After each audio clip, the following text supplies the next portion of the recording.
কুসুম, হাতের কাজগুলো তাড়াতাড়ি সেরে ফেল, ওদিকে না হলে তোর বৌদি আবার চেঁচামেচি শুরু করবে। এই তো মা, বেশি কাজ নেই। রান্নাঘরটা ঝাড়ু দিলেই সমস্ত কাজ মোটামুটি শেষ হয়ে যাবে। কুসুম, দিন দিন তোমার এই অধঃপতন হচ্ছে কেন? রান্না করেছো এটা? কোনো পদে কি এটা রান্না হয়েছে? মুখেই তো দেয়া যাচ্ছে না। কি বলছো বৌদি? আমি তো ঠিকভাবেই রান্না করছি, প্রতিদিন যেমন করি আজকেও তেমন করছি। আমি মাত্রই চোখে দেখলাম, কোনো স্বাদই তো পেলাম না। দেখো মা, প্রতিদিনকার রান্না তো একরকম হয় না, এই কারণেই হয়তো একটু এদিক ওদিক হয়ে গেছে। এদিক ওদিক হবে কেন? প্রত্যেকদিন রান্না করতে করতে রান্না আরো ভালো হওয়ার কথা। ইচ্ছে করে আপনার মেয়ে এমন করছে, আমি কি বুঝি না ভেবেছেন? হ্যাঁ ছি বৌদি, আমি ইচ্ছা করে এমন কাজ কেন করব? বাড়ির সবাইকেই তো খেতে হবে, তাই না? বাড়ির সবার কথা তোমার মাথায় যদি থাকতো তাহলে রান্না এত খারাপ করতে না। বিয়ের বয়স হয়ে গেছে, এখনো ঘরে বসিয়ে খাওয়াচ্ছে, লজ্জাও করে না। এর মধ্যে আবার বিয়ের কথা এলো কোত্থেকে? কাজকর্মে এমন ফাঁকিবাজ করলে সব কথাই আসবে। মা, আপনি আপনার কাজ করুন, যান যান বলছি।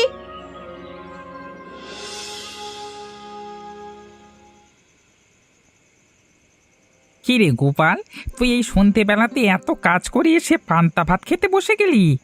কি আর করব কাকা, প্রচণ্ড ক্ষুধা পেয়েছিল, আর রান্না করবার মতো কেউ নেই, তাই পান্তা ভাত ছিল, পান্তা ভাত খেয়ে নিলাম।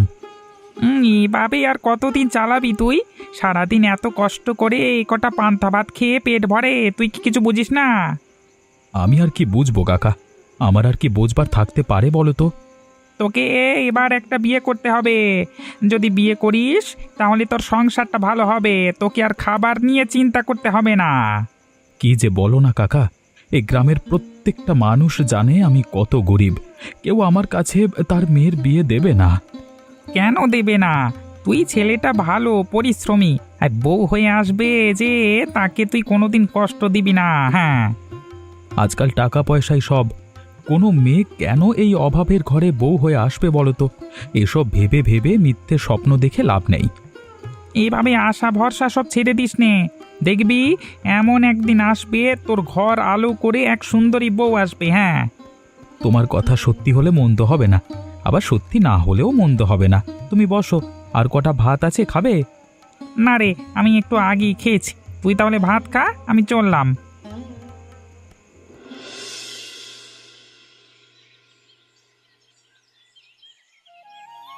আরে, এই রোদের মধ্যে তুমি কাজ করছো? একটু চিরিয়ে নিলেও তো পারো। এই রোদের মধ্যে কাজ করতে তোমার কষ্ট হয় না? তোমাকে তো ঠিক চিনতে পারলাম না, তুমি কি জমিদারের মেয়ে নাকি? তেমনই তো মনে হচ্ছে। হ্যাঁ, আমি জমিদারের মেয়ে। তুমি হলে জমিদারের মেয়ে, তুমি কষ্টের কি বোঝো? আমাকে কত পরিশ্রম করে ফসল ফলাতে হয় তুমি জানো? নিজের শরীরকে এভাবে কষ্ট দিয়ে ফসল ফলিয়ে কোনো লাভ নেই, বুঝলে তো? এসব কিছু ভাববার মতো সময় আমাদের হাতে নেই। আমরা হলাম গরিব কৃষক, যত পরিশ্রম করব তত ভালো, না হলে খাবারও জুটবে না। পরিশ্রম করার জন্য আগে শরীরকে ঠিক রাখতে হয়। যাও, তুমি গিয়ে বিশ্রাম করো। আমি বিশ্রাম করলে আমার কাজ তুমি করে দেবে নাকি? যদি আমি এই কাজ করতে পারতাম তাহলে অবশ্যই করে দিতাম, সমস্যা হতো না। এমনিতেও বাড়িতে আমি অনেক কাজ করি। তোমাকে বাড়িতেও কাজ করতে হয়? আরে আমরা তো জানি জমিদারের বাড়িতে গোটা দশেক কাজের লোক এমনিতেই থাকে। তোমার ভাবনা ভুল। বাড়ির সমস্ত কাজ আমাকে আর মাকেই করতে হয়। আমাদের বাড়িতে কোনো কাজের লোক নেই। তাহলে আর গরিব বড় লোকের মধ্যে পার্থক্য রইল কোথায়? আমরাও পরিশ্রম করি, তোমরাও পরিশ্রম করো। আমরা পরিশ্রম করি নিজেকে বিশ্রাম দিয়ে, আর তোমরা নিজেকে বিশ্রাম দিয়ে পরিশ্রম করো না। সেসব কথা বলে লাভ নেই, আমাদের এখন মাথায় ওসব ঢুকবে না। হ্যাঁ, তাহলে আর কি করার, কাজ করো ভালোভাবে। রে কুসুম, কিছু বলবি নাকি? এভাবে এসে দাঁড়িয়ে আছিস যে? হ্যাঁ বাবা, তোমার সাথে জরুরি কিছু কথা ছিল, সেই কথাই বলতে এসেছি। কিন্তু কিভাবে যে বলবো। তা বল না, এভাবে আমতা আমতা করবার কি আছে? বলি ফেল, কিছু হবে না। বলছিলাম বাবা, আমার একটা ছেলেকে পছন্দ হয়েছে, আমি ওই ছেলেটাকে বিয়ে করতে চাই। সেই ব্যাপারেই তোমার সাথে একটু কথা বলতে এসেছি। তা ভালো, কিন্তু ছেলে কোথায় থাকে? নাম কি, বংশ পরিচয় কি? বংশ পরিচয় বলতে ও হলো এক দরিদ্র কৃষক। তুমি হয়তো চিনবে, আমাদের গ্রামের কৃষক গোপাল। কি বললি তুই? আমার মেয়ে হয়ে তুই একটা জমিদারের হয়ে ওই গরিব কৃষককে বিয়ে করতে চাস? আমার মান সম্মানের কথা একবারও ভাবলি না তুই? দেখো বাবা, বংশ পরিচয় টাকা পয়সা দিয়ে সবকিছু হয় না। ও একজন সৎ এবং পরিশ্রমী মানুষ। ওকে আমার ভালো লেগেছে, তাই আমি ওকেই বিয়ে করতে চাই। আমি তোকে ওর সাথে কোনো দিন মেনে নেব না। ওর কথা তুই মাথা থেকে ঝেড়ে ফেল। আমি তোমাকে সিদ্ধান্ত জানিয়ে দিয়েছি, আমি বিয়ে করলে ওকেই করব। তুমি যদি না মেনে নাও, তাহলে আমি এই বাড়ি ছেড়ে চলে যাব।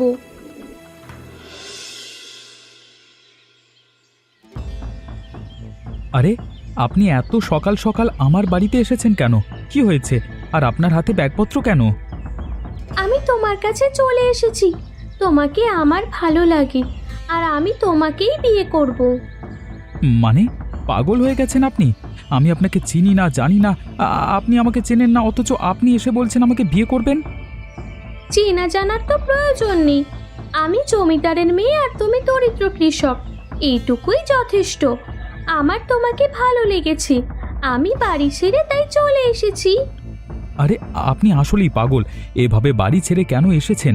আপনি এখান থেকে চলে যান, আমি আপনাকে বিয়ে করব না। তুমি আমাকে বিয়ে করো বা না করো, আমি যখন চলে এসেছি আমি এখানেই থাকবো। আমাকে তোমার মেনে নিতেই হবে। কিন্তু আমি সাধারণ কৃষক, আপনি জমিদারের মেয়ে হয়ে আমার বাড়িতে অভাবে থাকতে পারবেন না। আমি সবকিছু জেনে শুনে তারপরই এসেছি, আর আমি পারবো। এটা আমার উপর আমার নিজের ভরসা আছে। তুমি শুধু আমাকে তাড়িয়ে দিও না। আপনি কাজটা কিন্তু একদম ঠিক করলেন না। গ্রামের মানুষজন ছি ছি করবে, 10 কথা বলবে। বললে বলুক, আপনি বলুন, আমাকে আপনার পছন্দ নয়? আপনাকে তো আমার বেশ পছন্দ, তাই আমি বাবার কাছে বলে তারপরই ফিরে এসেছি। ঠিক আছে, বোঝা গেল আপনি আমার কোনো কথাই শুনবেন না। বেশ, আপনি এখানেই থাকুন। যদি আপনি থাকতে পারেন, আমার কোনো সমস্যা নেই।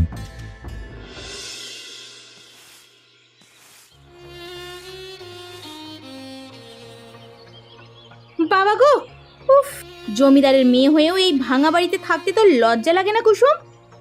আরে বৌদি, তুমি কখন এলে? এসো এসো, বসো। ওগো, দেখো আমার বৌদি এসেছে। আমি এখানে বসতে আসিনি। তুই ভাবলি কি করে? হ্যাঁ, কিভাবে এই গরিব ঘরে এসে আমি বসবো? আমি জমিদার বাড়ির বউ। তুমি এভাবে কথা বলছো কেন বৌদি? তুমি আমার শ্বশুর বাড়িতে এসেছো, তোমাকে আমি বসতে দেব না? যে না শ্বশুর বাড়ি, হ্যাঁ, শ্বশুর বাড়িতে নিজের থাকার জায়গা নেই, আবার অন্য একজনকে থাকতে দিচ্ছে। চল, তুই আমার সাথে বাড়িতে ফিরে চল। আমি তোমার সাথে বাড়িতে ফিরে যাব কেন? যাব না তো কি করব? হ্যাঁ, গ্রামের লোকজন তোকে নিয়ে চিচি করছে। জমিদারের মেয়ে হয়ে এই গরিব ঘরে এসে পড়ে আছিস, লজ্জা লাগে না তোর? দেখুন, আপনি কুসুমের বৌদি, সেই হিসেবে আপনাকে আমি অবশ্যই সম্মান করি। কিন্তু আপনি আমার সাথে আমার স্ত্রীকে এভাবে অপমান করতে পারেন না। বিয়ে হতে না হতেই বউয়ের জন্য দরদ দেখছি উদলে পড়েছে। হ্যাঁ, দেখো বৌদি, তুমি আমার স্বামীর সাথে এভাবে কথা বলতে পারো না। এসেছো, আপ্যায়ন করতে চেয়েছি, করতে দাওনি, তাই এখান থেকে এই মুহূর্তেই চলে যাও। আমি সুখে আছি। স্বামী স্ত্রীর প্রেম দেখে গা পিত্তি একদম জ্বলে যায়। দেখবো দেখবো এই প্রেম কতদিন থাকে।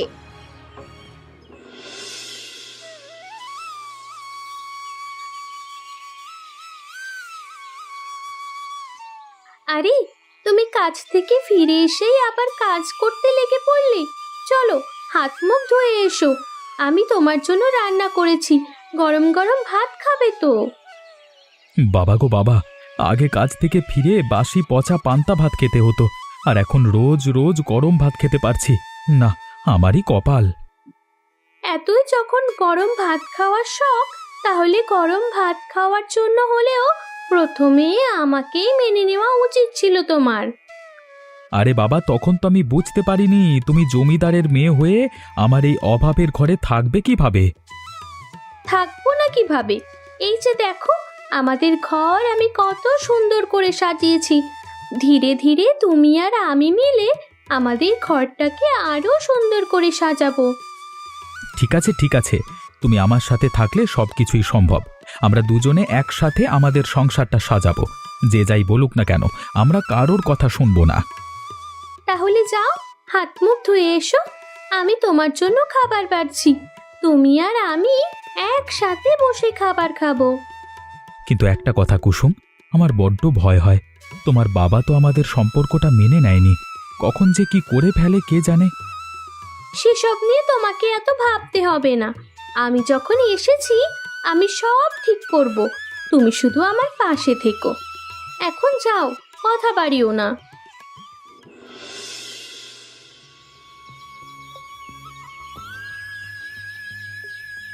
কুসুম, তুই এ বাড়িতে থাকিস আর এই হালে থাকিস? আমার মেয়ে হয়ে তুই এত কাজ করছিস? আরে বাবা, তুমি এসেছো? এসো এসো, তুমি বসো। কিন্তু কিন্তু কোথায় যে বসতে দেবো তোমাকে? আগে বল, তুই এ বাড়িতেই থাকিস? এই ছোট্ট ভাঙা বাড়িতে থাকতে তোর কষ্ট হয় না? তুই আমার সাথে ফিরে চল। কুসুম, কুসুম, কোথায় গেলে তুমি? দেখো আমি এসেছি। আরে জমিদার বাবু, আপনি এখানে? আমার মতো গরিব বাড়িতে আপনি? আরে কুসুম, তুমি দাঁড়িয়ে আছো কেন? জমিদার বাবুকে বসবার জন্য কিছু দাও। আচ্ছা দাঁড়াও, আমি দিচ্ছি। বসুন জমিদার বাবু, কিছু মনে করবেন না, চেয়ারটা একদম পরিষ্কার আছে। তাহলে তুমি সেই গোপাল যার জন্য আমার মেয়ে বাড়ি ছেড়েছিল? হ্যাঁ জমিদার বাবু, তবে বিশ্বাস করুন, আমি আপনার মেয়েকে বাড়ি ছাড়তে বলিনি। আমি জানি আমার মেয়ে নিজে থেকেই চলে এসেছে। যাই হোক, তুই এখানে সুখে আছিস? হ্যাঁ বাবা, এটা শুধুমাত্র আমার সংসার। আমি নিজের হাতে সব সাজিয়ে গুছিয়ে নিচ্ছি। কুসুম, তুমি দাঁড়িয়ে আছো কেন? বাবাকে কিছু খেতে দাও। বাবা এসেছেন, খালি মুখে বসে থাকবেন নাকি? নাও বাবা, মিষ্টি মুখ করো। সর্বপ্রথম তুমি আমার শ্বশুর বাড়িতে এসেছো। আমি তোদের আপ্যায়নে খুব খুশি হয়েছি। আমি ভেবেছিলাম গরিবের ঘরে তুই সুখে থাকবি না। আমার ভাবনাটা আজকে ভুল প্রমাণিত হলো। এই দিনও দেখতে হলো একটা চাষার সাথে বসে আজকে খাবার খেতে হবে। বাবা, আপনি যে কি করেন না। দেখো, আজকে সর্বপ্রথম আমার মেয়ে এবং আমার মেয়ের জামাই আমার বাড়িতে আসছে, তাই আমি চাই না আমার মেয়ের জামাইয়ের কোনো অপমান হোক।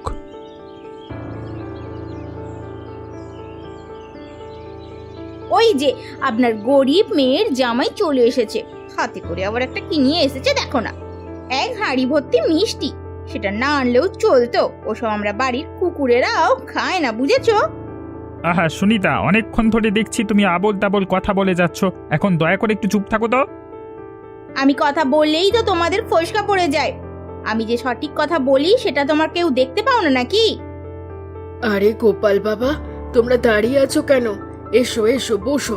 কুসুম, জামাইকে দাঁড় করিয়ে রাখবি, বসতে দে না। এসব চাষা ভুষাদের সাথে আমি একসাথে বসে খেতে পারবো না।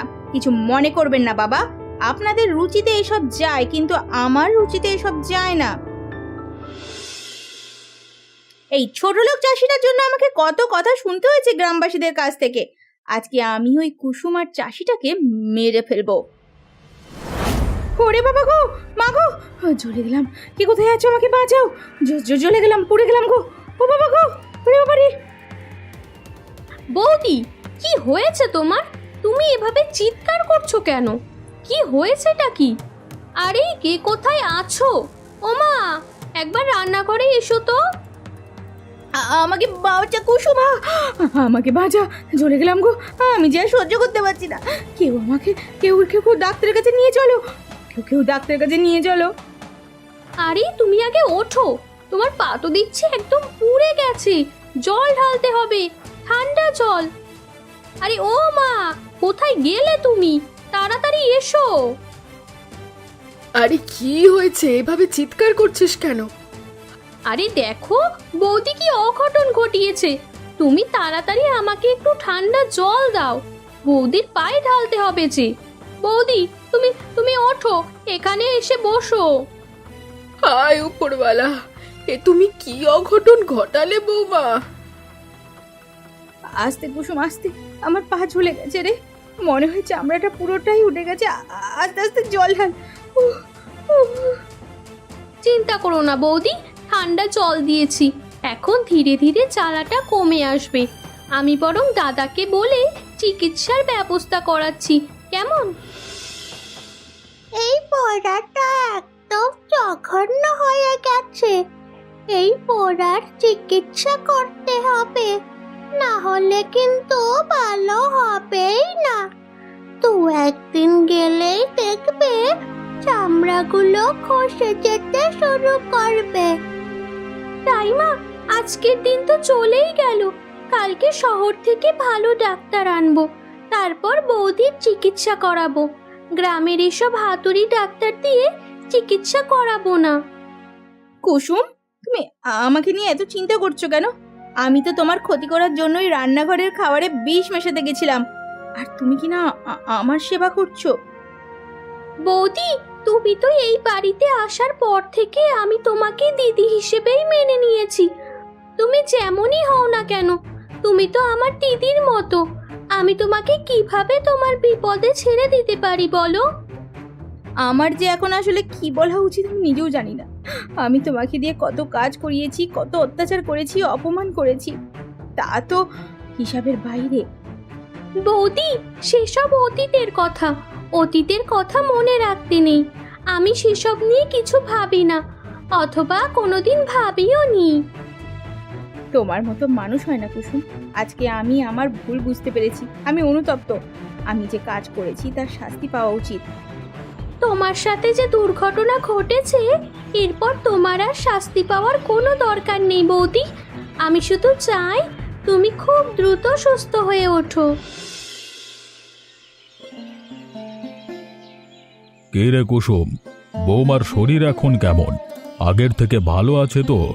না হলে শহরেই নিয়ে যাব ডাক্তার দেখাতে। না বাবা, তুমি চিন্তা করো না, বৌদি এখন আগের থেকে অনেকটা ভালো আছে, এখন একটু একটু হাঁটতেও পারছি। কুসুম, আমি অনেক ভেবেছি, এই 2 দিন ভাবতে ভাবতে আমি ক্লান্ত। আসলে তোমার পা ধরে ক্ষমা চাওয়া ছাড়া আমার আর কোনো উপায় নেই। তুমি আমাকে ক্ষমা করে দাও, ক্ষমা করে দাও। আরে বৌদি, তুমি এসব কি করছো? আমার পা ধরছো কেন? আর তুমি এই অবস্থায় এখানে এসেছোই বা কেন? ক্ষমা চাইতে। ক্ষমা না চাওয়া পর্যন্ত আমার মনকে আমি শান্ত করতে পারছিলাম না। আমাকে ক্ষমা করে দাও কুসুম, ক্ষমা করে দাও। আরে বললাম তো, তোমার প্রতি আমার কোনো রাগ ক্ষোভ কিচ্ছু নেই। আমি কিন্তু গোপালকেও অপমান করেছি। এই বাড়িতে ঢুকতে না ঢুকতেও কত খারাপ খারাপ কটু কথা বলেছি। তুমি এখনো গোপালকে চিনতে পারলি না বৌদি? ও সেসব কিছুই মনে রাখেনি। সত্যি বলছি, তুমি আর কষ্ট পেও না।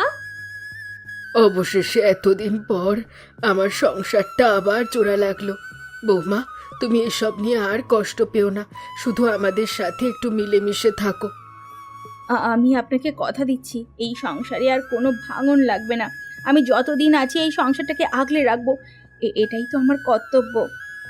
বেশ, সব যখন ঠিক হয়েই গেছে, তাহলে সেসব কথা নিয়ে এখনো পড়ে থাকলে হবে? চলো সবাই আনন্দ করি, আমরা পুরো পরিবার এক হয়েছি। তোমরা সবাই শোনো, আমি একটা সিদ্ধান্ত নিয়েছি। আশা করছি তোমরা আমার সিদ্ধান্তকে সবাই সম্মান জানাবে। তুমি আবার হঠাৎ করে কি সিদ্ধান্ত নিলে? এত বছর পর আমি আসলে বুঝতে পেরেছি টাকা পয়সা অথবা ধন দৌলত মানুষকে সুখী করতে পারে না। সেটা আমাকে আমার মেয়ে এবং মেয়ে জামাই শিখিয়েছে। তা তো অবশ্যই বাবা, আমরা এই বাড়িতে থেকে যতটুকু সুখ শান্তি পাই, তার থেকে দ্বিগুণ সুখ শান্তি কুসুম ওই ভাঙা ঘরে থেকে পায়। তাই আমি সিদ্ধান্ত নিয়েছি আজকে থেকে আমি ওই ভাঙা ঘরে গিয়ে থাকব। ওটাই আমার শেষ ঠিকানা। এটা তুমি কি বলছো? তাহলে আমাদের এই বাড়ি ঘরের কি হবে? কেন, তোমরা আছো না? আরে তোমরা এ বাড়িতেই থাকো, আমি মাঝে মধ্যে এসে সব কিছু দেখে শুনে যাব। আমি ওই ভাঙা ঘরে গিয়েই শান্তি পাবো। এটা আপনি কি বলছেন বাবা? এই জমিদার বিষয় সম্পত্তি সবকিছু ছেড়ে আপনি চলে যাবেন? হ্যাঁ, এখন তো জমিদারি দেখবার জন্য রাজীব রয়েছে। তাছাড়া আমি বুড়ো হয়ে গেছি, এখন এসব কিছুতে আমার মন বসে না। আমি চাই একটু শান্তি, যা ওই ভাঙা ঘরে গেলেই পাবো। বাবা, এত তাড়াতাড়ি আমি ওই জমিদারি নিতে চাই না। তবে তোমার যেটা ভালো মনে হয় তুমি করো। তুমি ওই ভাঙা ঘরে থেকেও জমিদারি চালাতে পারবে, কোনো সমস্যা হবে না। আমি আছি এই বাড়ি দেখবার জন্য।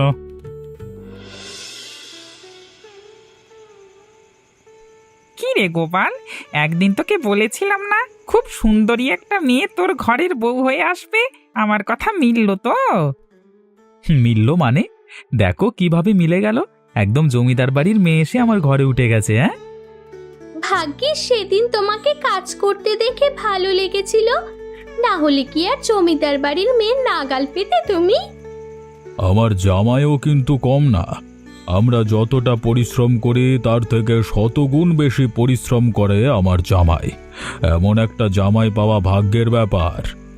আজকে বুঝতে পারলাম, আসলে ওই বড় অট্টালিকার অহংকার নিয়ে থাকার থেকে এই ভাঙা ঘরে সবার সাথে মিলেমিশে থাকার আনন্দটাই বেশি। চলো তাহলে তুমি আর আমি মিলে আরও একটা ভাঙা ঘর তৈরি করি, সেখানে তুমি আর আমি মিলে সংসার শুরু করি।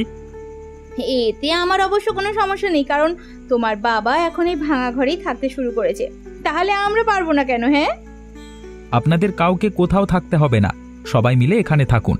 আমি নতুন করে একটা পরিবার পেয়েছি, এটা যে আমার কত আনন্দের তা আপনাদের বোঝাতে পারবো না। এমনই মজার মজার গল্প দেখতে আমাদের চ্যানেলটিকে সাবস্ক্রাইব করতে ভুলবেন না। আচ্ছা বলো তো বন্ধুরা, এই গল্পে সুনিতা বৌদির সাথে কিভাবে দুর্ঘটনা ঘটেছিল?